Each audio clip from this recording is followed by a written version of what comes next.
So with that kind of motivation, right, I mean the fact that we have seen how we can create a block of code, make it reusable and generalize it with parameters. Now let's look at what are the exact requirements in the C language to sort of use functions, right. The first thing that we need before we can use a function in C is that we need to declare it, right. So the declaration of the function basically gives the function a name. It specifies what are the types of inputs that the function takes, the parameters or the arguments of the function, and it also specifies what output or outputs the function can generate. Okay.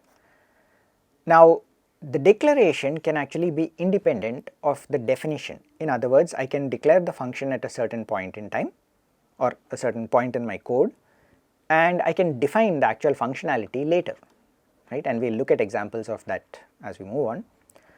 One sort of simple example that you have probably already encountered without really thinking about it is the use of header files. So you might have wondered at some point, why do we keep writing hash include stdio.h as pretty much the first line of any program? It's not actually providing us with any code. What it is doing is, it is providing a function prototype of certain functions that we will then find useful. One of those functions is printf, another is scanf, right. So printf is actually a function that has been defined, the entire code corresponding to it is somewhere in what is called the C standard library. It's a set of code that has already been compiled and pretty much comes with any modern operating system. It's called the C runtime libraries, right, or the standard input, the standard libraries. And the thing is, we don't want to sit and compile that code each and every time I want to write a small program to just print a couple of values on the screen, right. Instead what I do is, I know that the code has already been compiled and is available to me as object code. I will just provide a header file that has the definition of the function, or rather the declaration of the function, not the definition. It doesn't say how the function works, it only tells you what inputs and what outputs the function has. With that declaration, you can now use the function in your code as long as you link the appropriate libraries or the object code to create your final executable. And what happens in practice is, the compiler takes care of that for you, right, because like I said, printf is part of the standard library, which means that pretty much any code that you compile, printf will automatically get linked into it and you can use that function. Now as I already mentioned, the definition of a function is different from the declaration. The definition is the actual code corresponding to how to implement it, right, and this sort of tells us where, or rather what is the exact set of steps that we need to follow, or what are the exact set of instructions to be followed in order to achieve the goal of that function.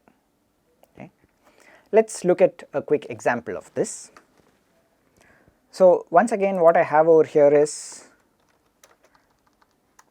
a set of small functions that I have created as a demo, and as you can see in this code, I have defined my main function with a few different function calls, most of which have been commented out, and I will be uncommenting them one by one in order to demonstrate some specific purpose. So let's go right to the top. As you can see over here, right at the top, it basically has a couple of includes, right. So stdio.h, for example, like I said, is used for including the functions to print or scan. Math.h is also one of the fundamental core libraries that is often used, right, but has other kinds of functions, including things like sine, cos, trigonometry in other words, and powers, exponents, logarithms, lots of the other kinds of useful functions when you are trying to do something with a mathematical basis. In the present instance, all that I want to look at is how do we declare a function, and we have an example of that right here, right.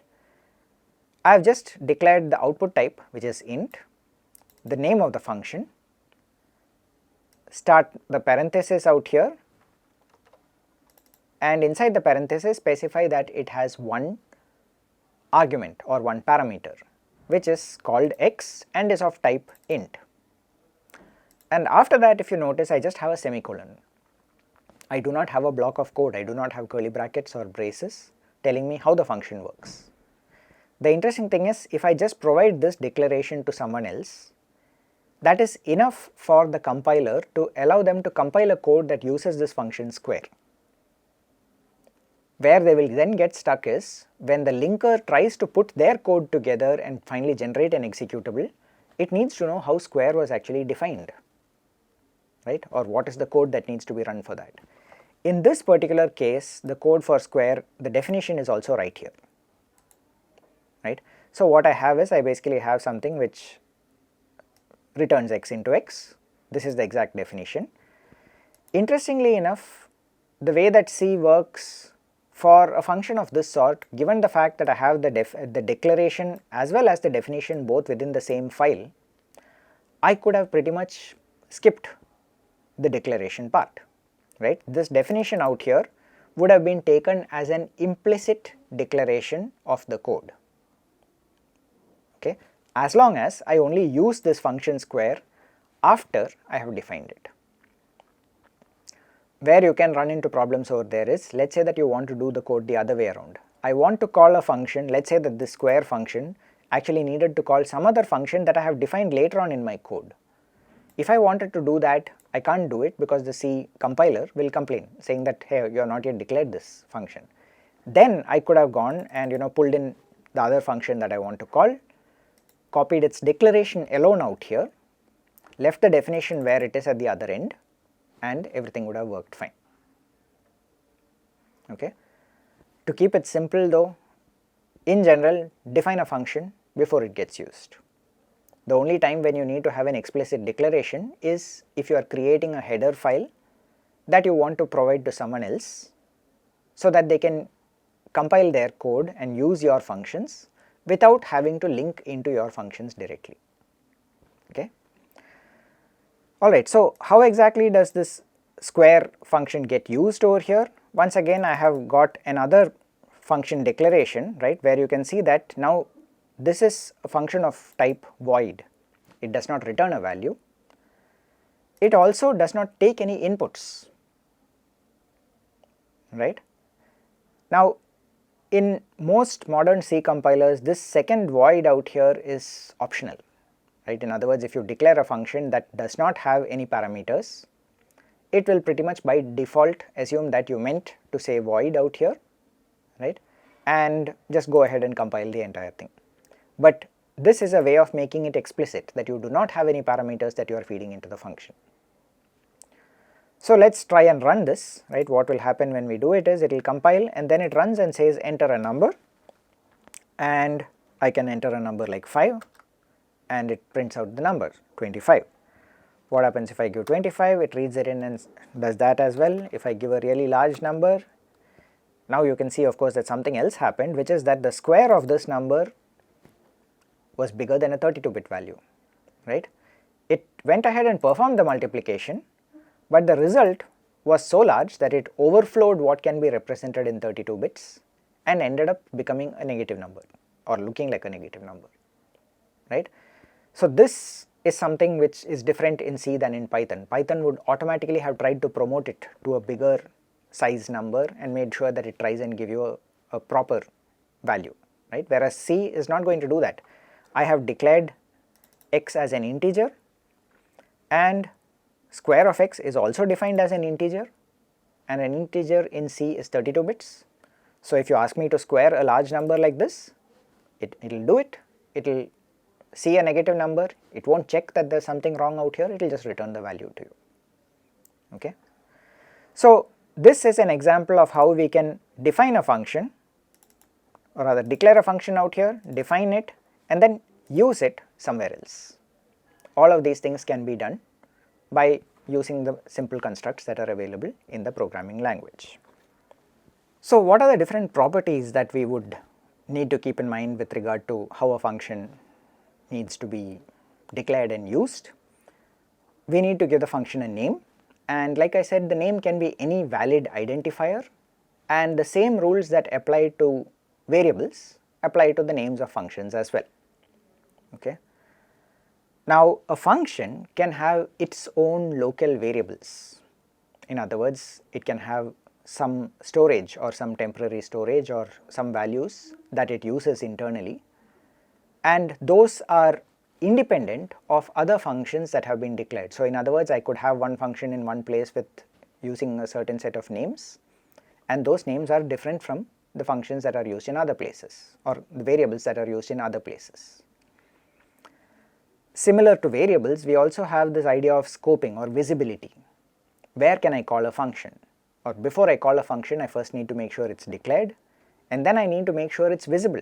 I cannot have a function in such a way that it's declared in one file, or rather defined in one file, and I try using it in another file where it has not been declared, and I'm not trying to link the two together. That doesn't work. I have to make sure that I provide all that information to the compiler. In the GCC compiler, it is actually possible to define a function inside another function, right? Just like it's possible to define a variable called x or sum or I or whatever you want to call it inside one block of C code, and that value is different from the value outside the block or the value that is used in some other block or in another function. Potentially it's possible to define a square function inside another function, and you could also have another square function which is defined in a completely different way in another part of the code. However, this is something that is specific to GCC. In general, C compilers, including the CLang compiler, don't accept that kind of code. So I would strongly suggest not using that unless there is a very specific reason to do so and you are sure that you are only going to be using the GCC compiler. Even then it's avoidable, right? There are better ways of solving that problem rather than trying to use the same name in multiple places and use the scope in order to make sure you get it right. That just leads to confusion. It's best to avoid it. And lastly, the other thing that is important for a function is what kind of value can be returned by a function, right? How do I return a value from a function, and what kind of values can it return? Okay, so all of these things together play an important role in how we create and use functions in C. So let's take a look at some more examples of what that looks like.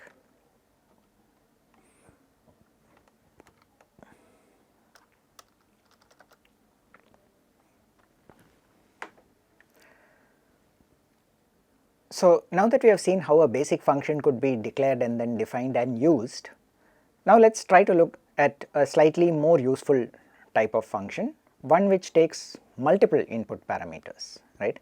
So this is a formula that would probably be familiar to you from physics, right, where it basically says that if there is an object that is traveling with an initial velocity u and an acceleration a, and it does this for a time interval t, right, can we find out how far the object would have travelled within that time t, right, starting from t equal to 0, within time t how far would it have travelled?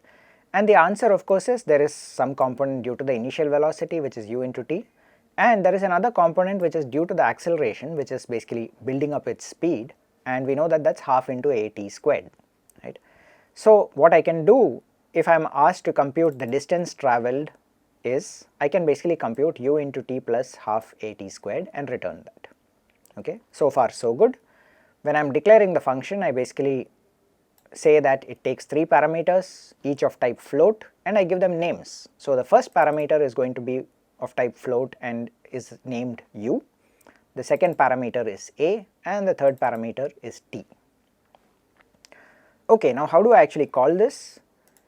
Over here what I have done is I have explicitly written float u is equal to 2.0, float a is equal to 3.6, float t, and then I write a for loop and say distance travelled until this time is, and I just compute dist of u comma a comma t, right. Let's see what happens when we run this. It says distance travelled until 0 is of course 0, that's because our for loop started from t is equal to 0.0. After that, distance travelled until 0.5 is 1.45, distance travelled until 1 is 3.8, etc. right. I mean you can figure out these numbers, but quite frankly I trust the computer to do it right. One interesting thing you might notice though when you look at it is, for example, these numbers 22.19999, right? It seems reasonably clear that it should actually just have been 22.2. This is actually an interesting artifact. It's not a real, it's not that it's exactly 22.1999, it's actually 22.2, and the reason it shows up this way is because floating point numbers are represented using 32 bits inside the computer, right? Now what happens is, when you want to print it out onto the screen, we take those binary numbers and we convert them back into decimal in such a way that we print them out. And that process of conversion actually is not exact, or rather it is trying to do an exact thing, but it can't take into account these kind of rounding errors. When the algorithm that does the conversion actually thinks that the answer is 22.1999, and therefore it prints that value out, right? It does not automatically do the rounding to 22.2 and give us the result. So this is something which you may just notice occasionally.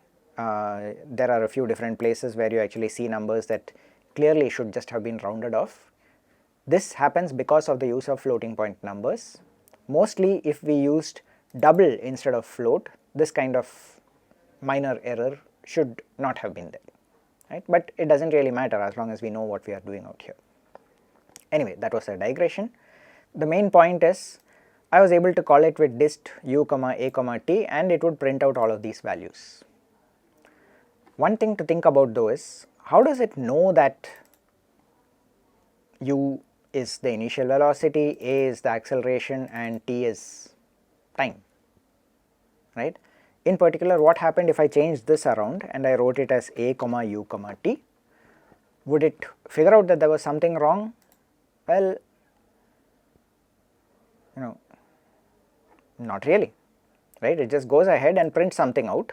The numbers are obviously different because effectively what has happened now is the initial velocity actually has this value 3.6. Why did that happen? The way that this function is written, it just says that the very first parameter that's fed into it will be taken as the u, the initial velocity.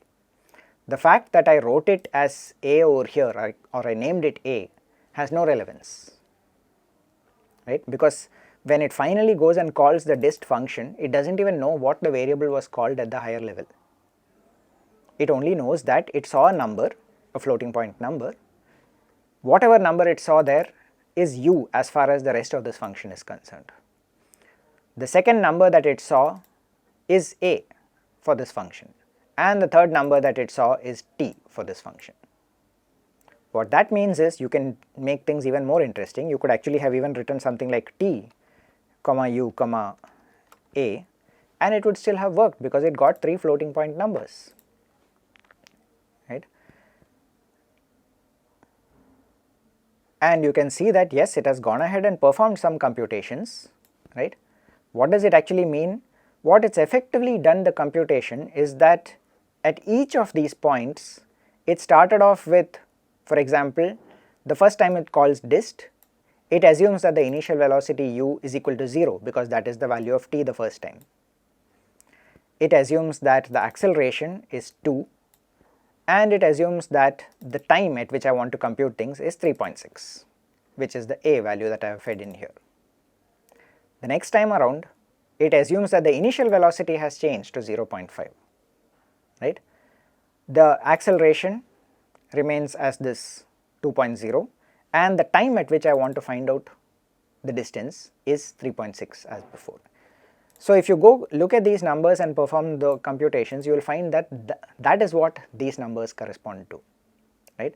So clearly the fact that I mix things around over here, instead of giving u, a, t,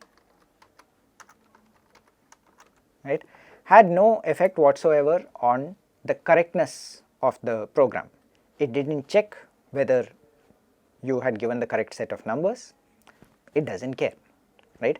It is expecting 3 floating point numbers, it got 3 floating point numbers, and it took their values just based on their positions in the arguments, not based on what they were called, not based on any units that they may have had, right? Because after all, technically u is meters per second, or something, distance per time, a would be meters per second squared, and t would be seconds. They are all different units. this doesn't care, they are all floating point numbers. Okay, and that's something important to keep in mind. There are other languages where you could actually even bring in the notion of the type of a different variable and make sure that such errors cannot happen. C is not one of those languages, right? In C, you basically have floats. So as long as it expects 3 floats and it gets 3 floats, it will perform the computation for you. Now, one of the things that we might wonder about is, when I call a function with an argument, right, how is that argument actually being passed into the function?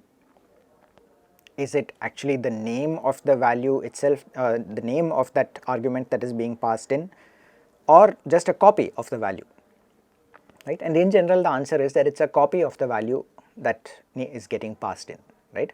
What I mean by in general, you will see later when we look at pointers and how to move, pass data around using pointers. But for simplicity at least, right, effectively what we are doing when we call a function is we take whatever we want to pass into that function, make a copy of it, and the function only sees that copy. Why is that relevant? Let's look at this particular function which I have defined as increment. Okay, I have declared it as type void, meaning that it does not by itself return a value. What it tries to do instead is that it takes its argument x and increments it, x is equal to x plus 1, right. So hopefully if everything is working right, when I go back from this function, x should have got a value that has been incremented, right. And I can actually verify that in some sense by printing the value inside what is the value of x, and I will call this function and then I will say what is the final value of x. Let us see what happens when we run this function. It basically says the initial value is 3, inside the function x has the value 4 because I have performed x is equal to x plus 1, right. But then the final value, which is once again back in my top level function, says that it is once again 3. So what happened over here, even though I passed x in as a parameter to increment, only a copy of the value, that is to say just the number 3, was being passed into increment. Okay, and increment went ahead and tried changing it, but it's only changing a copy. In other words, what increment is seeing as x over here is a new variable, right, a new memory location actually, which has a copy of the value that was there in the original x. It can go ahead and modify it all at once, it does not matter, that change will not be reflected at the higher level. Okay.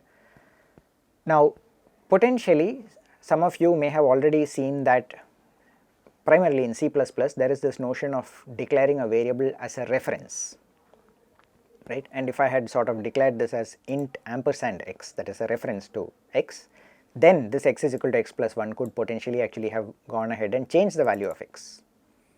Okay. Now that does not apply in the normal C language, we are not going to make use of it either, right. If we want to modify something about x, we will see how to do it explicitly later. But for the time being, what you need to understand is when I call a function with a given parameter, only a copy of that parameter's value gets passed into the function, and any change that I make to it inside the function is lost when I exit the function. So one other thing that we would like to understand how to do in C is it possible to return multiple values from a function, right? Especially for those of you who might have some experience with Python, you might recognize that you can have a return and within parentheses you give x comma y, and what it will do is it will create a tuple consisting of x and y put together and pass them both back as a result, right. And at the top level you can do something like a comma b is equal to something function call, right, and it will get the tuple, it will unpack it into a and b and give you the two values. C does not have that notion intrinsically, right, I mean you can't do that easily. There are a couple of different ways of doing it. One of the ways we are going to look at now, the other probably more sensible way would be by using some kind of structs, which we will get to later. Okay. So one way by which we can sort of fake the idea of returning multiple result values is what I am showing over here, and an example is the roots of a quadratic equation, right. A quadratic equation in general has two square roots, right, and what the function that I have written over here is, it returns a single floating point number. I am again ignoring complex numbers for now. I am going to assume that the roots are real valued. It is called quad root. It takes 3 parameters a, b and c, which is the usual, right, the coefficients ax square plus bx plus c, but it also takes one more parameter, which in this case I have called root, and is of type integer. Okay. And what I am doing over here is, the very first statement inside the function says, if root is not equal to 1 and root is not equal to 2, basically generate an error, right. Printf, which root do you want? You have to ask for either the first root or the second root. Okay. And what it does is, it returns -1. Now if you think about it, this is a really bad idea, right. Why? Because it's entirely possible for one of the roots of a quadratic equation to be -1, right. There is nothing preventing a root of a quadratic equation from being -1, right. So even though I have printed something out over here, the fact that I have returned a possibly valid value means that I might call this function somewhere, get a -1 from it, and not realize that I should actually have treated it as an error. Or I might see a -1, immediately flag it as an error even though the actual root was -1. Either way, it's not a very good solution. And part of the problem there is, I don't have a good way of actually generating an error in C, right. Again, those of you who are used to Python may have come across this concept of raising exceptions, right. Exceptions are not fundamentally there in the C language. You don't have any simple straightforward way of throwing exceptions or catching exceptions out here, right. So we have to get workarounds for it. In this case, I have got this as a workaround. It's not a particularly good workaround, but I'm trying to sort of demonstrate something out here. Okay. So the first thing it does is, it checks whether you have asked for either the first root or the second root, and if you have not, then it will print an error statement and return a -1 immediately. Next thing, assuming that you have asked for either the first root or the second root, it will print out, or rather it will compute the value d is equal to b square minus 4ac, and then it will check if d is less than 0. Once again, it wants to generate an error. It does not have a very good way of doing it. It prints a statement saying the roots are complex and returns a -1 again. Okay. Finally, both of those conditions are satisfied, so I have proper roots, right. So I can check if root is equal to 1, I will return -b plus square root of d by 2a, right. Or if root is equal to 2, that is I am asking for the second root, I will return -b minus square root of b square minus 4ac by 2a. Okay. So in other words, it will solve the equation for you. And you might notice that I also have an extra else condition out here, but if you actually go through the flow of this code, I should never actually hit this point, because over here I have already checked if root is not equal to 1 or 2, right, which means that by the time I get to this place, either root is equal to 1 or root is equal to 2, and this else condition, strictly speaking, is not required. Okay. Now this is effectively an example of what is called dead code, right. In a lot of cases, a compiler would be able to catch a scenario like this and actually eliminate it and remove the code completely, so that you do not have to worry about its existence, right. But for the time being, I am just putting it in there. It does not really matter one way or the other.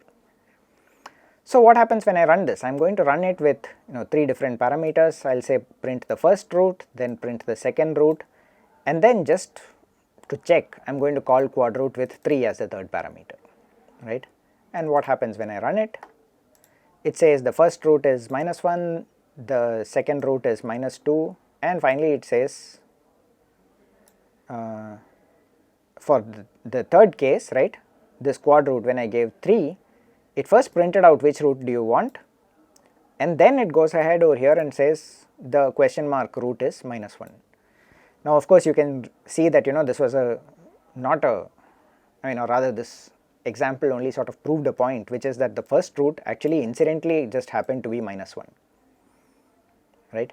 So, and the question mark root, which is an invalid root, also turns out to be -1. So, clearly that -1 was not a good idea. Is there a better way of handling it? You will need to think of how exactly to handle errors in C. We will think of different ways of doing that later, right. But for the time being, what you need to keep in mind is, this is a way of sort of faking the ability to return multiple values. Rather than returning multiple values at one shot, I can have a set of choices and I can explicitly ask for which value I want as part of the function arguments itself.